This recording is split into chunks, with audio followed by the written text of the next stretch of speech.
அனைவருக்கும் இனிய காலை வணக்கம். நம்ம சேனலில் இன்றைக்கி நம்ம பார்க்க போகிறது குக்கிங் வீடியோவில்.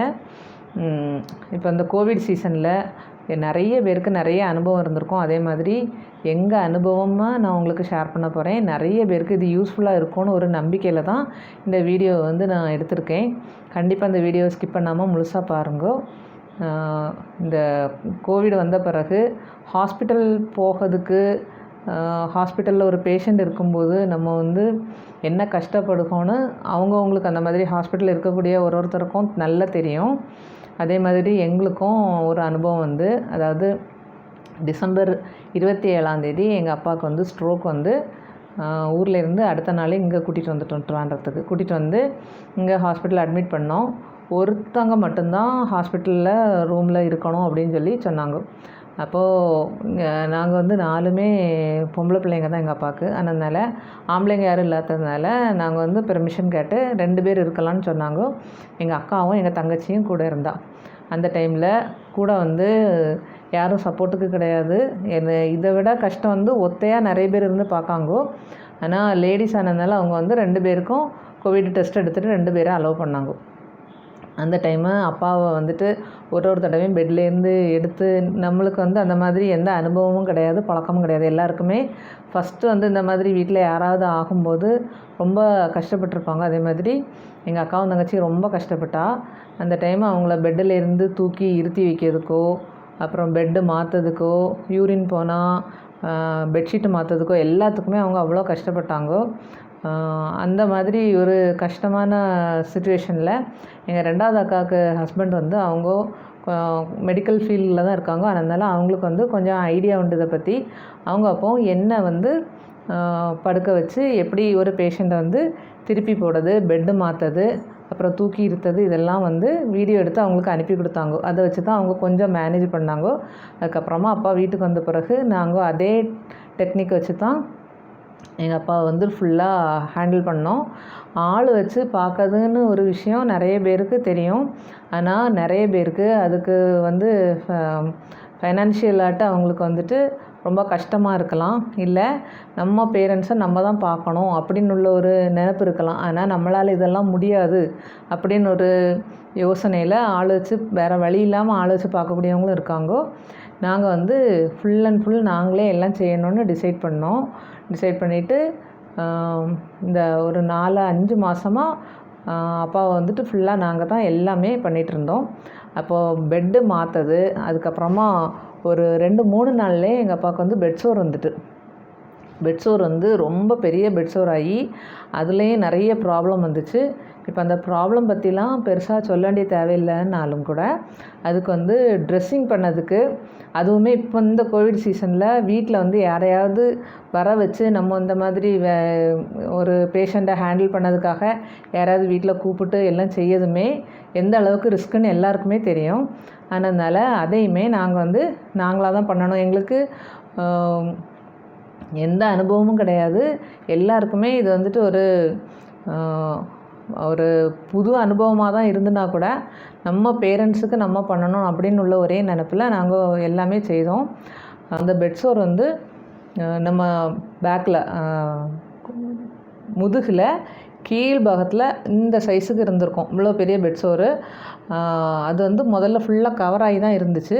அப்படி இருக்கும்போது ட்ரெஸ்ஸிங் பண்ணதுக்கு அதுவுமே எங்களுக்கு ரொம்ப பயமாக இருந்தது. அதனால் நாங்கள் ஒரு ஹோம் நர்ஸ் வைக்கலாம் அப்படின்னு டிசைட் பண்ணோம். ட்ரெஸ்ஸிங் பண்ணதுக்கு மட்டுமாவது யாரையாவது கூப்பிடணும் அப்படின்னு டிசைட் பண்ணோம். அப்போ என்னோடய ஹஸ்பண்டும் மெடிக்கல் ஃபீல்டில் தான் இருக்காங்க. அவங்க நீ பண்ணுனா போதும், இது ஆள் வச்சு செய்ய வேண்டிய விஷயம் இல்லை, நம்ம தான் பண்ணணும், நான் உனக்கு 2 நாள் செய்து காணிக்கேன், அதுக்கப்புறமா நீயே பண்ணுன்னு என்ன மோட்டிவேட் பண்ணாங்க. அதுக்கப்புறமா சரின்னு நானும் செய்யலாம் டிசைட் பண்ணேன். அவங்க ஒரு 2 நாள் எப்படி ட்ரெஸ்ஸிங் பண்ணணுன்னு எனக்கு காணிச்சு தந்தாங்க. அதுக்கப்புறமா நானே பண்ண ஆரம்பித்தேன். அது ஃபுல்லாக கவராகி இருந்துச்சு. அப்போ தெரியல.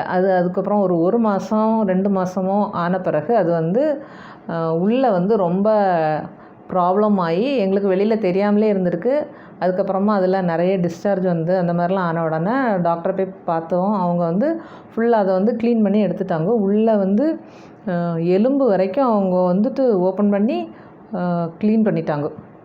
அந்த டைமில் அது வந்து அவ்வளோ பெரிய குழியாக இருந்துச்சு. எங்களுக்கு வந்து அதை பார்க்கறதுக்கே வந்து ரொம்ப கஷ்டமாக இருந்து, அந்த சிச்சுவேஷன்லேயுமே ட்ரெஸ்ஸிங் வந்து நீங்கள் தான் பண்ணணும் அப்படின்னு சொல்லிட்டு டாக்டர் வந்து டாக்டர் நந்தகுமார்னு ஒருத்தங்க காஸ்மோவில் இருக்காங்க. அவங்க வந்து அவங்க தான் என்னை வந்துட்டு இந்த புண்ணை வந்து நீங்கள் தான் ட்ரெஸ்ஸிங் பண்ணணும், இப்போ இருக்க சிச்சுவேஷனில் வேறு யாரையுமே நீங்கள் வந்து வீட்டில் அலோவ் பண்ணக்கூடாது, நீங்களே பண்ணுனா போதும் அப்படின்னு சொல்லி அந்த டைமில் மோட்டிவேட் பண்ணாங்க. முதல்ல ஒரு 2-3 நாள் ஹாஸ்பிட்டல்லேருந்து ஒரு ஸ்டாஃபை வர வச்சு தான் பண்ணிகிட்ருந்தோம். அதுக்கப்புறமா திரும்ப அங்கே போனோன்னா தான் டாக்டர் வந்து இது வெளியிலேருந்து யாரையும் நீங்கள் கூப்பிடக்கூடாது, இந்த சிச்சுவேஷனில் நீங்கள் தான் பண்ணணும் அப்படின்னு சொல்லி அவங்க கொடுத்த மோட்டிவேஷனில் தான். அவங்க என்ன சொன்னாங்கன்னா, இந்த மாதிரி எந்த ஒரு புண்ணு இருந்தாலும் அதிலே வந்து இன்ஃபெக்ஷன் ஆகாமல் இருக்கணும்னா அதுக்கு பெஸ்ட்டு மெடிசின் வந்து ஃபஸ்ட்டு சோப்பு தான். நல்ல சோப்பு போட்டு அதை வந்து க்ளீன் பண்ணிவிட்டு நீங்களே ட்ரெஸ்ஸிங் பண்ணலாம், ஒரு பயமும் இல்லை, ஒரு பிரச்சனையும் இல்லை, நீங்களே பண்ணுங்க அப்படின்னு சொன்னாங்க. அதுக்கப்புறமா ஒரு நாள் என்னோடய ஹஸ்பண்ட் தான் அதை க்ளீன் பண்ணி ட்ரெஸ்ஸிங்லாம் பண்ணி காமிச்சாங்க. அதுக்கு அடுத்த நாள்லேருந்து நானே பண்ண ஆரம்பிச்சிட்டேன். அந்த ட்ரெஸ்ஸிங் பேடு ரெடி பண்ணது, அப்புறமா அந்த மாதிரி ட்ரெஸ்ஸிங் பண்ணது எல்லாமே நான் வந்து வீடியோ எடுத்தேன். ஏன்னா நம்மளை மாதிரி நிறைய பேருக்கு இந்த அனுபவம் இருந்திருக்கும், கஷ்டப்பட்டுருப்பாங்க. அவங்களுக்கெல்லாம் ஒரு யூஸ்ஃபுல்லாக இருக்கும் அப்படிங்கிற ஒரு நினப்பில் நான் வந்துட்டு அந்த புண்ணில் ட்ரெஸ்ஸிங் பண்ணது, அந்த ட்ரெஸ்ஸிங் பேடு ரெடி பண்ணது எல்லாமே எனக்கு தெரிஞ்ச வகையில், ஆனால் முடிஞ்ச அளவுக்கு கிளியராக எடுத்திருக்கேன். உங்களுக்கு வந்துட்டு இது வந்து யூஸ்ஃபுல்லாக இருக்கும்னு ஒரு நம்பிக்கையில் தான் இந்த வீடியோவை அப்லோட் பண்ணுவேன். ஒரு பேஷண்ட் வந்து பெட்டில் இருக்கும்போது நம்ம முதல்ல செய்ய வேண்டிய விஷயம், பெட்டில் வந்து ஒரு 2 மணிக்கூருக்கு ஒருக்க அவங்கள வந்து அங்கேயும் இங்கேயும் திருப்பி பொசிஷன் மாற்றிட்டே இருக்கணும். ஒரே பொசிஷனில் இருக்கும்போது இந்த மாதிரி பெட் சோர் வர்றதுக்கு நிறைய சான்ஸ்ன்னு உள்ளது எங்களுக்கு வந்த பிறகு தான் புரிஞ்சு. யாருமே பெட்டில் பேஷண்ட் இருக்கும்போது அவங்கள வந்து ஒரே பொசிஷனில் அப்படி படுக்க வைக்கக்கூடாது. அதே மாதிரி அவங்க முதுகில், காலில், தொடையில் எந்த இடம்லாம் பெட்டில் வந்து அப்படியே இருக்கோ அந்த மாதிரி இடத்துல எல்லாத்துலேயுமே ஒரு மாய்ஸ்சரைசிங் க்ரீம் வந்து அப்ளை பண்ணிகிட்டே இருக்கணும். நல்லா அதை வந்து தேய்ச்சி விடணும். இது வந்து ஹாஸ்பிட்டலில் அங்கே உள்ள நர்ஸ் சொல்லி கொடுத்த ஒரு அட்வைஸ். இந்த 2ஐயும் எப்போதுமே மைண்டில் வச்சுக்கோங்க.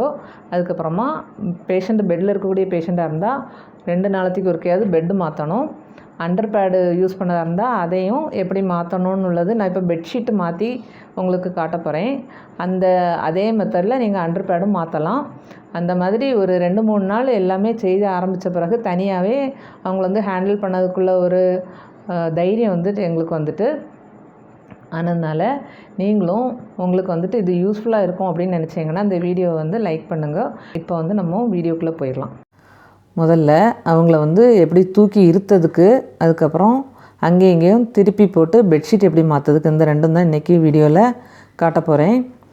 இப்போ பெட்டில் ஒரு டவல் விரிச்சிருக்கோம். இந்த டவல் வந்து ரொம்ப திக்காக இருந்ததுன்னா நம்மளுக்கு கையில் பிடிக்கிறதுக்கு கஷ்டமாக இருக்கும். அதனால் கொஞ்சம் ரொம்ப திக்னஸ் இல்லாத துணியாக இருக்கணும், ஆனால் அதே நேரம் ஸ்ட்ராங்காகவும் இருக்கணும். அந்த டவலை விரிச்சிட்டு அதுக்கப்புறமா அதுக்கு மேலே அவங்கள படுக்க வச்சுக்கணும். அந்த டவல் வந்து கீழே அடி குறுக்கில், அதாவது லோ பேக் அந்த இடம் வரைக்கும் தான் வரணும். அதுக்கு கீழே வந்துன்னா அவங்கள தூக்கி இருத்ததுக்கு நம்மளுக்கு கஷ்டமாக இருக்கும். அதே மாதிரி மேலே வந்து ஷோல்டருக்கு மேலே வர மாதிரி இருந்தால் கரெக்டாக இருக்கும். இப்போது இந்த பெட்டு வந்து ரொம்ப வீதி கூடின பெட்டானதுனால அவங்க 2 பேருக்கும் சைடில் நின்று என்னை பிடிச்சி தூக்க முடியலை. ஆனதுனால தான் 2 பேரும் பெட்டில் ஏறி நிற்காங்க. நீங்கள் வந்து ரொம்ப வீதி இல்லாத பெட்டில் தான் மேக்ஸிமம் பேஷண்ட்ஸ் இருப்பாங்க. அந்த மாதிரி பெட்டில் சைடில் கீழே நின்றுட்டே தூக்கி இருத்தலாம். இந்த மாதிரி 2 எப்போதுமே அந்த டவல் வந்து பெட்டில் கிடக்க மாதிரி நம்ம போட்டு வச்சுருந்தோன்னா அவங்கள வந்து தூக்கி இருத்தி வைக்கிறதுக்கு வசதியாக இருக்கும். அதுக்கப்புறமா இப்போ வந்து திருப்பதுக்கும் அதே துணியை ஒரு சைடில் நின்றுட்டு பிடிச்சி அப்படியே திருப்பினேன். நான் வந்து எந்த சப்போர்ட்டும் பண்ணலை, என் பொண்ணு தான் என்னை அப்படியே பிடிச்சி திருப்பி எடுத்தா. இப்போ எப்படி அவங்கள இருத்தி வைக்கிறதுன்னு பார்த்தோம். அடுத்ததாக அண்டர் பேடும் பெட்ஷீட்டும் எப்படி மாற்றுறதுன்னு பார்க்கலாம். இப்போ பெட்ஷீட்டு தான் என் பொண்ணு விரித்து மாற்ற போகிறா. இதே மெத்தடில் அண்டர் பேடும் நம்ம மாற்றிக்கலாம். பெட்ஷீட்டை முதல்ல கரெக்டாக லெவலுக்கு போட்டுக்கணும். அதாவது சைடில் வந்து நமக்கு பெட்டுக்கு அடியில் டக் பண்ணி வைக்கிறதுக்கு எந்த அளவுக்கு வேணுமோ அந்த அளவுக்கு உள்ள துணியை விட்டுட்டு மீதி அவ்வளவு பெட்ஷீட்டையும் பேஷண்ட்டுக்கு அடியில் நல்லா கரெக்டாக சொருகி வச்சிடணும்.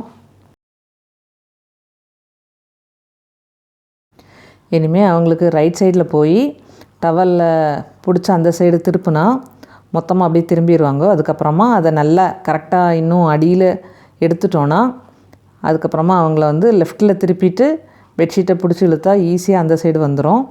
இதே மெத்தடில் தான் அண்டர் பேடுமே நம்மளுக்கு மாற்றணும். இந்த மாதிரி திருப்பிட்டு எடுத்துட்டால் போதும், ரொம்ப ஈஸியாக முடிஞ்சிடும். நம்ம தனியாகவே இதை பண்ணிக்கலாம். இனி அடுத்து வரக்கூடிய வீடியோவில் ட்ரெஸ்ஸிங் பேட் எப்படி ரெடி பண்ணது, புண்ணை எப்படி க்ளீன் பண்ணது, அதுக்கப்புறமா எப்படி ட்ரெஸ்ஸிங் பண்ணது எல்லாமே நான் அப்லோட் பண்ணுறேன். இந்த வீடியோ உங்களுக்கு யூஸ் ஆகாட்டி கூட நிறைய பேருக்கு யூஸ் ஆகும். அதனால இது எல்லாருக்குமே ஷேர் பண்ணுங்க. ஒரு 100 பேரில் ஒரு ஆளுக்கு யூஸ் ஆனால் கூட அது வந்து எனக்கு ரொம்ப சந்தோஷம்தான். இனி வரக்கூடிய வீடியோவில் மீதி உள்ள டிப்ஸ் எல்லாம் பார்க்கலாம். தேங்க்யூ. இந்த வீடியோ பிடிச்சிருந்தால் லைக் பண்ணுங்கள், எல்லாருக்கும் ஷேர் பண்ணுங்கள், சப்ஸ்கிரைப் பண்ணுங்கள், பக்கத்தில் இருக்க பெல் சிம்பலையும் ப்ரெஸ் பண்ணுங்கள். தேங்க்யூ.